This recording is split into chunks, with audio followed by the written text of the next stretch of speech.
Good morning. We are here with Ryan Martin, who is former United States Air Force, and he is volunteering at Women in Aviation this morning and the entire 3 or 4 days that we're here. So we're very grateful to you for your volunteerism and your service. Thank you, sir. Yes. And Ryan and I were talking earlier, and I asked him if he'd like to talk with us a little bit about what it's like to think about safety, as safety is involved with stressors and everyday stressors in the aviation industry, as well as scheduling, deadlines, timetables, and then health and wellness and how the impacts of all of these things have been changing and going on for the last few years. So Ryan, tell us a little bit about your thoughts on safety.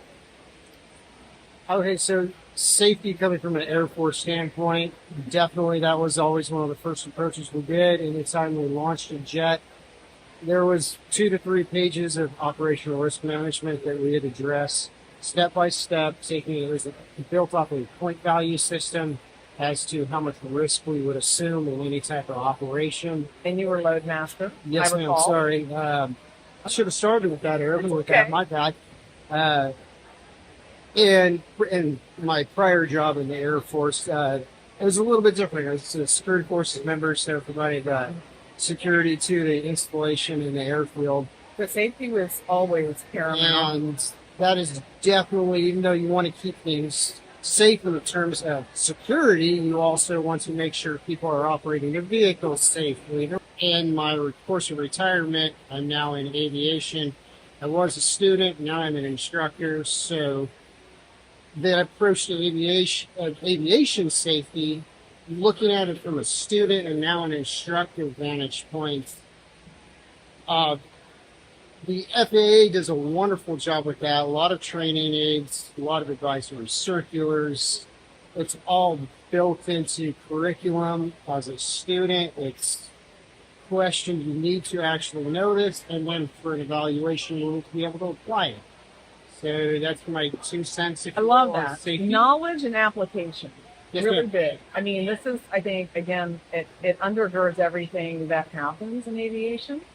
How about scheduling stressors and timetable stressors now that you're instructing? What do you think about that as far as, it's kind of a big deal, isn't it?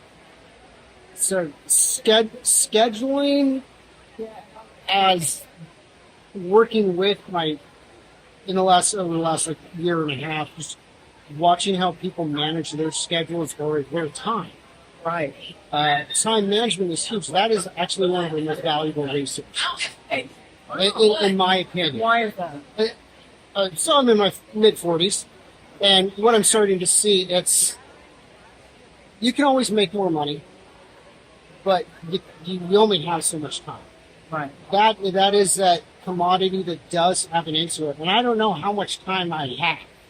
It could be walk out the door, get schwacked by a bus, or I could live to 120. So time is that commodity, and I use that word very strongly. It is a commodity. That is the most important thing. So managing that schedule, maximizing our time. Yeah. So when it comes to scheduling, if you look at that as a stressor, you don't want to get stressed out about that time. You want to enjoy what you're doing, but use it to its maximum, whether it's time spent with friends, time spent with family. That's that life enriching, holistic view that we really need to attack life with.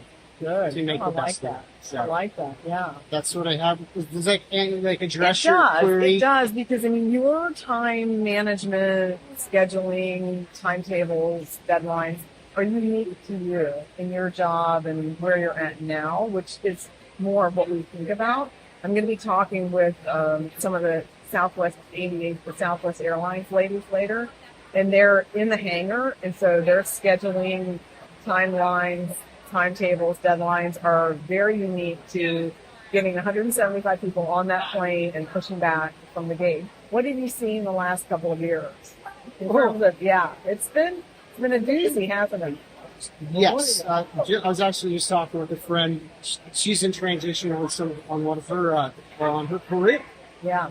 And she's in marketing. So it's how do you market yourself in a society where if you say one wrong word now, and it's recorded, or it couldn't even be recorded. You could just be accused of it. So that's a huge stress for me. How to properly or safely know how to socially interact, but at the same time actually put yourself out there. Because some part of building a friendship, building a relationship, building trust is exposing some of your softer or weaker sides of life, and that in turn can be a stressor. Because if I say one thing too many, is that I could be stressed about that. So like, do I cut my words back?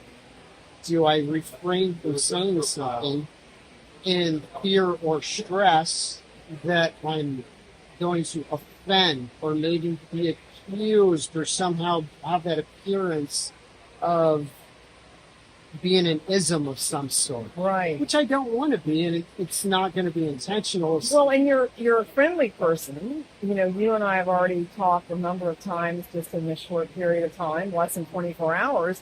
So you're a friendly person, and you want to be able to bring your warmth and your genuineness to, you know, acquaintances, friendships, jobs, and all of that. And yes, I mean, I think that's a big piece of how we are in terms of our mental and emotional well-being. Yes. And I do think that's been a really big part of how things have been changing in our culture the last couple of years. Yes. So I would just encourage you to continue to come from your heart, because I can tell you're a heart-centered man, and always, you know, bring, you know, your authentic self to the party.